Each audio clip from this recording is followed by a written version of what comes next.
আজকে আমি তোমাদের সাথে একটা জিনিস শেয়ার করব।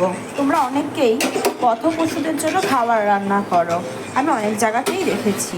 এখন মানুষ অনেকটা সচেতন, শুধু আপনি খাবো আপনি পড়বো নয়, এখন মানুষ নিজেও খায় আর অবলাদের খেতেও দেয়।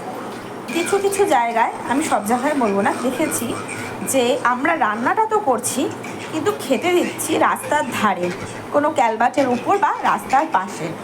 সেক্ষেত্রে কি হয়, এলাকার লোকও বড্ড মানে কথা শোনায়, আর পশুরাও খেতে পারে না, তার সাথে নোংরাগুলো মিশে যায়, ওদের বিভিন্ন ধরনের ডায়রিয়া টাইপের রোগ হয়।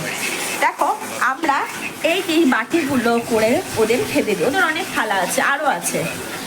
তো এই যে থালাগুলো দেখছো, এই থালাগুলো কল্পটা বন্ধ করো, এই বাটিগুলো আমি ওদের জন্য কিনেছি। এই বাটিগুলোর খুব বিশেষ দাম নয়, দেখো এখানে অনেকটা ভাত ধরবে। এই বাটিগুলোর দাম 10 টাকা করে, এই যে 10 টাকা করে বিক্রি করতে এসছে, আমি নিয়েছি। ওদের স্টিলের থালাও আছে, ওইখানেও বাটি আছে ওদের। এখন আমার যেটুকুনি দরকার আমি সেটুকুনিতেই নিয়ে নিলাম।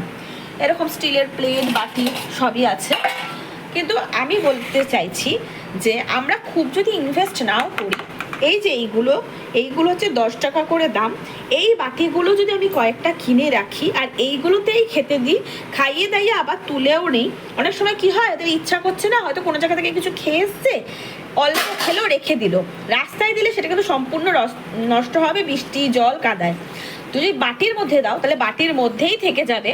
ওই কুকুরটাকেই যদি খানিকক্ষণ পরেও খেতে দাও, ওরা কিন্তু ভাতটা পরিপূর্ণ খাবে আর তোমার কষ্টটাও সম্পূর্ণ হবে। কেননা তুমি তো কষ্ট করে করছো, চাল জোগাড় করতে হয়, রেগুলার মুরগির মাংস বা ছাড় যা দাও।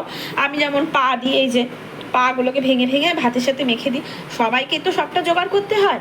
তাই বলছি, তাহলে কিন্তু আর নষ্ট হবে না, এতে ওরাও খাবে খুব পরিষ্কারভাবে, আর পাড়ার কেউ তোমার দিকে আঙুল তুলতে পারবে না যে তুমি রাস্তাঘাট নোংরা করছো। তো এইটা আমি দিই, চলো তোমাদের দিয়ে দেখাচ্ছি।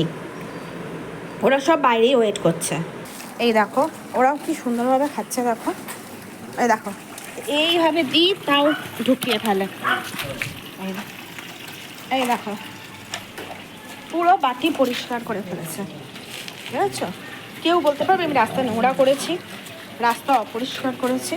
এর খেতে যেমন সময় লাগে, এর তাড়াতাড়ি করে খেতে পারে না, সবার যখন বাটি শেষে তখনও খেতে থাকবে, তাই এরও সুবিধা হয়। দেখো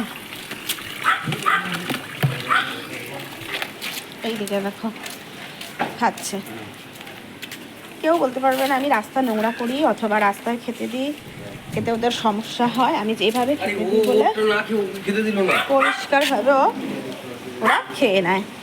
তো তোমাদের যেটা বললাম সেটা আমি নিজের অভিজ্ঞতা থেকেই বলছি, এই রাস্তায় খেতে দেওয়া নিয়ে অনেক ঝগড়া অশান্তি আমি অন্ততপক্ষে পুড়িয়েছি, কিন্তু আমি একটা জায়গায় নিজের জায়গায় ঠিক না, আমি রাস্তা নোংরা করবো আর না আমি অবলাদের খাওয়ানো ছাড়বো। তাই জন্য আমি নিজের জায়গায় ঠিক দাঁড়িয়ে থেকেই এইটা করি।